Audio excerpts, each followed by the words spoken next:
everyone. Welcome back to another episode of the Black Liberation Tech podcast. I'm your host, Dr. Renee Jordan, and today we're going to do a Q&A.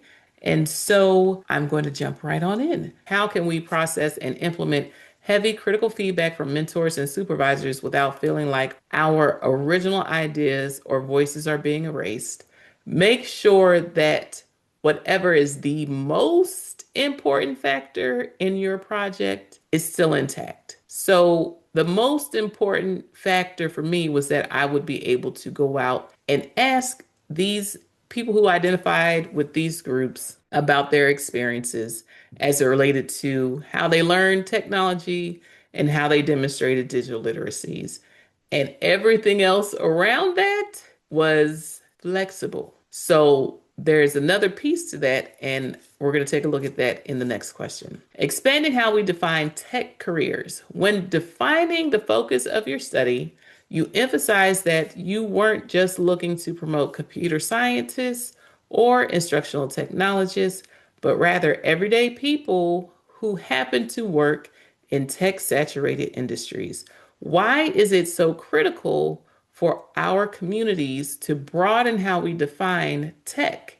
And how does this help more women and girls see themselves as leaders in these spaces? Well, the reason it was important for me to talk to everyday people who just so happen to work in tech saturated industries, that was important to me because that's where I found myself. So I went to school for biology. I was an accounts payable, accounts receivable personnel. I moved on to teaching biology, and I found myself training my colleagues in technology. And so, although I was a teacher and we had IT professionals, the IT professionals were there to troubleshoot. They were there to ensure we had access. They were there to ensure that we could do the things that we needed to do, making sure that things worked. But they weren't the ones using the learning management systems.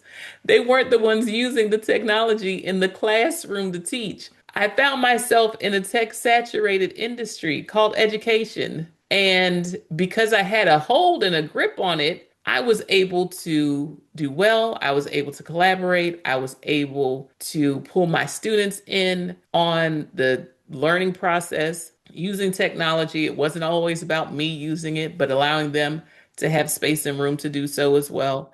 And so it doesn't require going to school for tech to look up and realize tech is all around me. And in order to provide myself with greater opportunities, it would behoove me to make sure that I'm up on my tech skills, no matter where I worked. And once I moved out of the classroom, I was still heavy on the tech everywhere I went. And so it was important for me to learn how others went about learning technology and demonstrating their skills so that it didn't just look like, oh, this is just for people who are in computer science. Oh, this is just for people who are in information technology.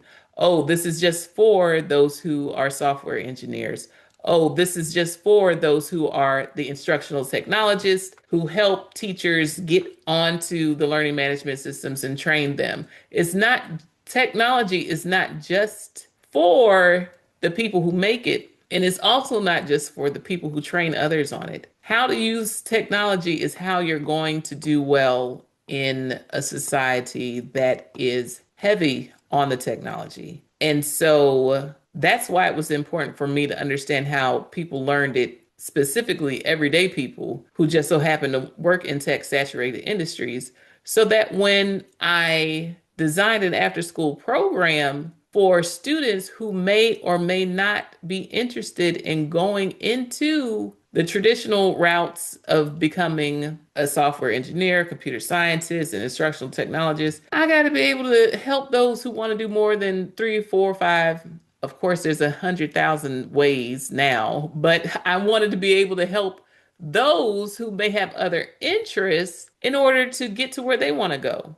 For example, in the workshop that I held with the Bytes Plus AI Summit at Georgia State University for the Atlanta Science Festival, there was a young lady there who said, "Oh no, take out tech. I don't want that in a as a part of my prompt." And so I took that out. She was interested in health professions. But guess what we were using? We were using technology to do this query. We were using Janaya GPT. We were using AI to do this exploration.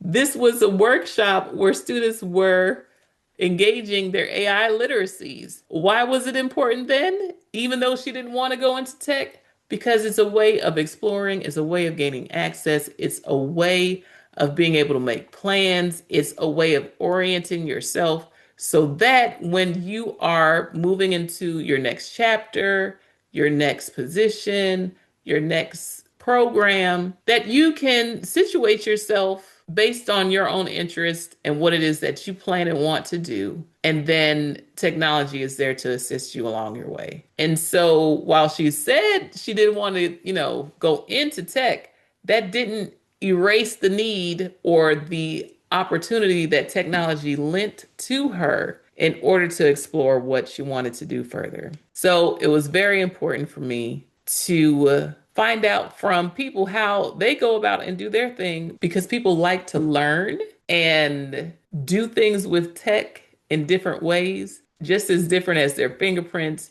That's how people can approach technology. Everybody has their own way of learning technology and demonstrating digital literacies. And I wanted to explore it as much as possible so that when I have a workshop, I can make adjustments so that it's better tailored to those who are part of my audience. And I was able to do so based on the feedback that I received from her in the moment. We were able to take out tech careers and just leave health professions. And we were able to go from there. And so that's important to know and to do. It allowed me to be flexible as opposed to rigid and one sided. So, with all that being said, thank you again for listening to another episode of the Black Liberation Tech podcast. I'm your host, Dr. Renee Jordan. Please feel free to like, subscribe, and share, rate, and review the podcast to help it become more discoverable. And until next time, take care. Bye bye.